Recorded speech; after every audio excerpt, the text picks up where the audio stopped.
তোমরা আমাকে রক্ত দাও, আমি তোমাদের স্বাধীনতা দেব। এমন একটি জ্বালাময়ী স্লোগানই সেই সময় প্রত্যেক ভারতীয়ের রক্তে উদ্দীপনা জাগিয়ে তুলেছিল। আর এই স্লোগান ডাক দিয়েছিলেন যিনি, তিনি নেতাজি। নেতাজি মানেই আবেগ, নেতাজি মানেই চিরন্তন শ্রদ্ধা ও ভালোবাসা। 23শে জানুয়ারি সেই মহাপুরুষের জন্মবার্ষিকী। তার জন্মবার্ষিকীটি হাওড়া দেশবন্ধু বালিকা বিদ্যালয়ে আমরা যথাযোগ্য মর্যাদা সহকারে পালন করলাম আজ। অনুষ্ঠান শুরু হলো সকালবেলায় পতাকা উত্তোলনের মধ্যে দিয়ে। তারপর নেতাজির ছবিতে মাল্যদান এবং পুষ্পার্ঘ্য প্রদান। বিদ্যালয়ের প্রত্যেকটি সদস্যা এবং ছাত্রীরা তাকে শ্রদ্ধার্ঘ্য নিবেদন করলেন পুষ্প অর্পণের মধ্যে দিয়ে। নেতাজি আমাদের কাছে আদর্শ এক নায়ক চরিত্র। এমন নায়ক বোধহয় রূপকথাতেও দেখা যায় না। তিনি বলছেন, সংগ্রাম আমাকে মানুষ করে তুলেছে এবং আত্মবিশ্বাস দিয়েছে, যা আগে আমার ছিল না। জীবনে সংগ্রাম না থাকলে, ভয় না পেলে জীবনের অর্ধেক স্বাদ নষ্ট হয়ে যায়। তিনি বলছেন, আপনার নিজের শক্তিতে বিশ্বাস করুন, ধার করা শক্তি আপনার জন্য মারাত্মক। আরও বলছেন তিনি, সাফল্য সবসময় ব্যর্থতার স্তম্ভের উপর দাঁড়িয়ে থাকে, তাই ব্যর্থতাকে কেউ ভয় পাবেন না। মনে রাখবেন, সবচেয়ে বড় অপরাধ হচ্ছে অন্যায়কে সহ্য করা এবং অন্যায়ের সঙ্গে আপোষ করা। তিনি এমনই সমস্ত অপূর্ব বাণীর মধ্যে দিয়ে ভারতকে জাগাতে চেয়েছিলেন, ভারতবর্ষকে জাগাতে চেয়েছিলেন ভারতের স্বাধীনতা সবচেয়ে বেশি তিনি বলছেন, তাই সর্বদাই কিছু না কিছু আশার আলো থাকে, যা আমাদের জীবন থেকে বিচ্যুত হতে দেয় না। যদি কখনো মাথা নত করতে হয়, বীরের মতো মাথা নত করুন। এই মহান বীর নেতা দেশনায়কের জন্মদিনে তাই হাওড়া দেশবন্ধু বালিকা বিদ্যালয়ের পক্ষ থেকে তাকে জানাই অনন্ত প্রণাম ও শ্রদ্ধা। প্রথমে উদ্বোধনী সঙ্গীত অংশগ্রহণে আমাদের বিদ্যালয়ের ছাত্রী ঋতুশ্রী পাল এবং সুইটি ভট্টাচার্য।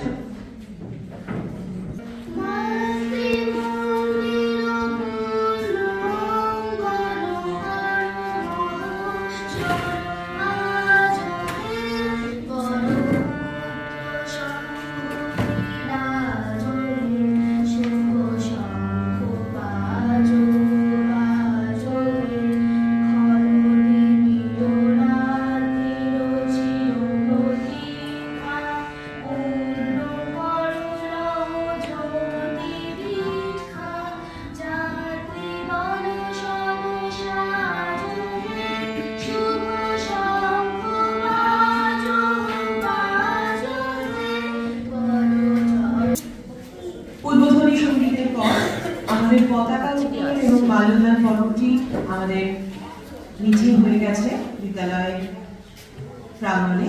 এবারে ভাষ্য পাঠ আমাদের বিদ্যালয়ের ছাত্রী, সপ্তম শ্রেণীর ছাত্রী উষ্মিতা দে। দূর করবার জন্য যেসব বীর দেশপ্রেমী আমৃত্যু সংগ্রাম করে গেছেন, তাদের মধ্যে নেতাজি সুভাষচন্দ্র বসুর নাম চিরকাল স্বর্ণাক্ষরে লেখা থাকবে। তার দৃঢ়তা, আপোষহীন সংগ্রামী মনোভাব, প্রবল অধ্যাবসায় এবং কর্মসাধনার জন্য শুধু ভারতবর্ষই নয়, সমগ্র পৃথিবীর ইতিহাসে তিনি অমর হয়ে থাকবেন। ভারত মাতার এই সন্তান ওড়িশার কটক শহরে 1897 সালে 23শে জানুয়ারি জন্মগ্রহণ করেন। পিতা জানকীনাথ বসু ছিলেন একজন প্রসিদ্ধ আইনজীবী, মাতা প্রভাবতী দেবী ছিলেন ধর্মপ্রাণা মহিলা। নেতাজির বাল্য শিক্ষা শুরু হয় কটকের এক মিশনারি বিদ্যালয় থেকে। ছোটবেলা থেকেই তিনি অসাধারণ মেধা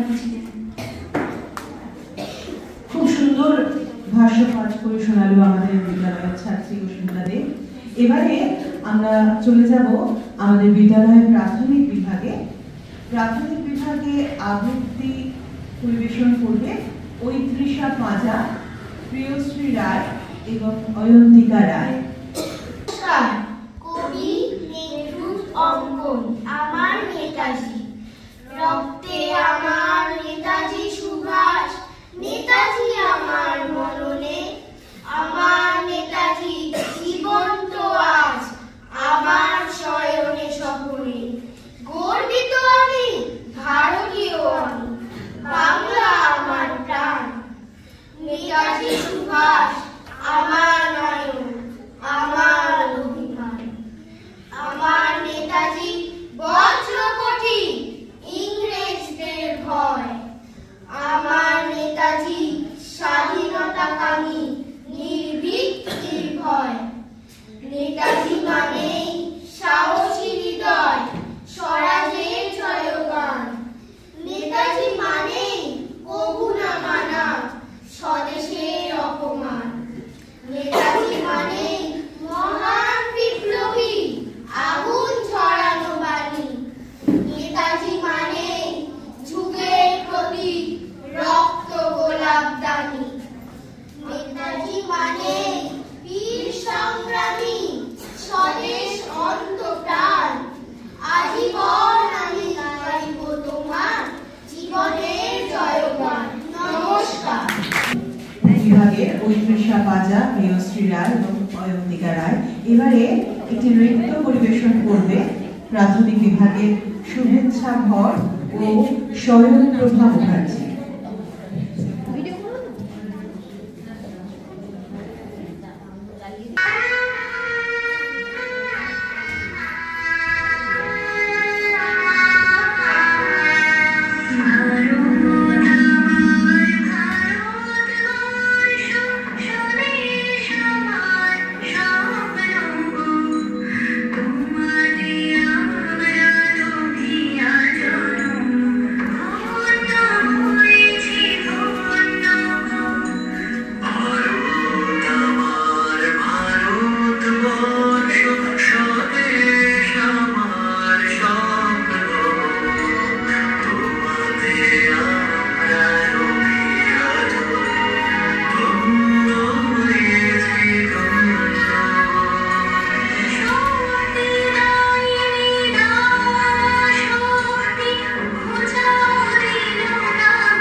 বিদ্যালয়ের ছাত্রী অঞ্জনা নাথ। লেখা আমি সুভাষ বলছি। তোমার পাথরে দিয়েছি মালা, এত মালা এত ফুল তুমি ঢাকা পড়ে গেছো। তুমি পাথর না হলে রাগ করতে। 56 বছর আগের এক মধ্যরাতে এলগিন রোডের 3 তলার ঘরে আলো জ্বলছিল। চাদর গায়ের এক ছায়ামূর্তি পায়চারি করছিল অবিরাম। বাইরের রাস্তায় ইংরেজ পুলিশের চর সতর্ক সজাগ চোখে দেখছিল। তার সব সতর্কতাকে বুদ্ধ বানিয়ে তুমি তখন অন্ধকার ছেড়ে ছুটে চলেছ আলোর পথে। দেশের মানুষ, কাক, পক্ষী কেউ টের পায়নি। তুমি চলে যাবার পর 56টা শীত, বর্ষা, গ্রীষ্ম, উধাও, তুমিও। সেই থেকে প্রত্যেক জানুয়ারিতে পৃথিবীর এপাড়া ওপাড়া সব মাটিতে তোমার অনশ্বর পায়ের ছাপ, সব রাইফেলে তোমার বুকের বারুদ, সব কুচকাওয়াজে তোমার সেনার ছন্দ। পরশ পাথরের মতো স্বাধীনতাকে খুঁজেছে তোমার অন্তরে লুকিয়ে থাকা খ্যাপা। তোমার গন্তব্য ছিল স্বাধীনতা, তোমার পথ ছিল স্বাধীনতা, তোমার স্বপ্ন ছিল স্বাধীনতা, তোমার প্রেম ছিল স্বাধীনতা। তুমি রক্ত চেয়েছিলে স্বাধীনতার জন্য, তাই তুমি পাথর। যারা স্বাধীনতার আড়ালে চেয়েছিল গদি, চেয়েছিল সিংহাসন, ইংরেজের ছেড়ে যাওয়ার রাজ্যপাট, তারা রইল সুখে। ভারতবর্ষের টাকায় তাদের সুখ, তোমার নয়। ভারতবর্ষের অফিসে আদালতে তাদের ছবি, তোমার নয়। ভারতবর্ষের সংবিধানে তাদের সইসাবু, তোমার নয়। ইংরেজ গরিব মানুষকে পায়ের নিচে রাখত, আমরা বড়লোকদের মাথায় করে রেখেছি। স্মাগলার কিংবা ডাকাতকে জোর হাতে সভাপতির আসনে আহ্বান করেছি। ইংরেজ দেশের ধন সম্পত্তি লুট করত, আমরা দেশটাকে বেঁচে দিচ্ছি। ইংরেজ দিয়েছে চাবুক, লাঠি, গুলি, আমরা দিয়েছি মাস্তান, মাফিয়া, নেতা আর পুলিশ। ইংরেজ দিয়েছে কালাপানি, সেলুলার জেল, আমরা দিয়েছি টিভিতে সুপারহিট মোকাবিলা আর আইনসভায় আয়ারাম কয়ারামের ফিল্ম। 56 বছর আগের এক মধ্যরাতে পরাধীন এই দেশ ছেড়ে তুমি চলে গিয়েছিলে স্বাধীন এক স্বদেশে ফিরে আসার স্বপ্ন নিয়ে। তুমি ফিরে আসোনি, স্বাধীনতা এসেছে। তার কাঁধে ঝুলি করে নিয়ে এসেছে ভোট নামক রাজ সুযোগ্য, গণতন্ত্র নামক চিরায়ত মাৎসন্যায়, প্রগতি নামক লোক ঠাকানো স্ট্যাটিস্টিক্স, সংহতি নামক বিস্ফোরণের চুরমার, ঐতিহ্য নামক মন্দির মসজিদের ঝগড়া আর সমুদ্র হিমাচল গড়িয়ে দেওয়া ভাষণ আর ভাষণ। 56 বছর ধরে তুমি পাথর হয়ে আছো। 56 বছর ধরে ভারতবর্ষ অধীর অপেক্ষায় কান পেতে আছে। ইথার তরঙ্গে কবে হঠাৎ শোনা যাবে স্বাধীনতার নিজস্ব কণ্ঠস্বর। আমি সুভাষ বলছি। নৃত্য পরিবেশন করবে ষষ্ঠ এবং সপ্তম শ্রেণীর ছাত্রীরা।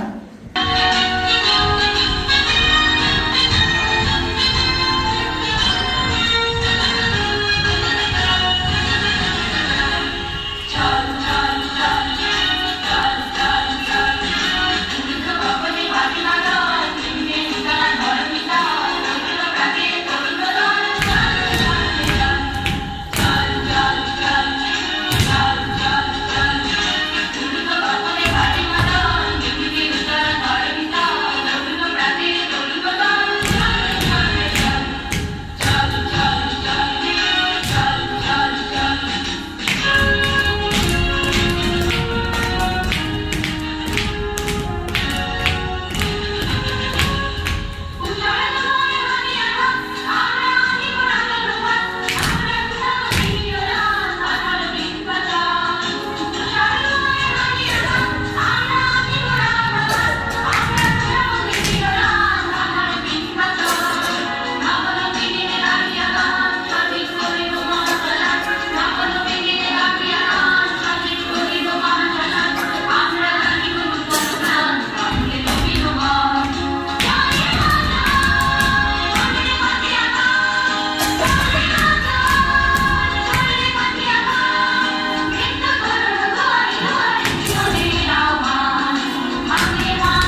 আমাদের মেলোডিটা বাজিয়ে শোনাবেন।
নবম শ্রেণীর ছাত্রী ঋতুশ্রী পাল। এরপরে একটি নৃত্য পরিবেশন, অংশগ্রহণে দেবান্বিতা, প্রত্যুষা, সৃজনী এবং অভিস্মিতা, এরা প্রত্যেকেই নবম শ্রেণীর ছাত্রী।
far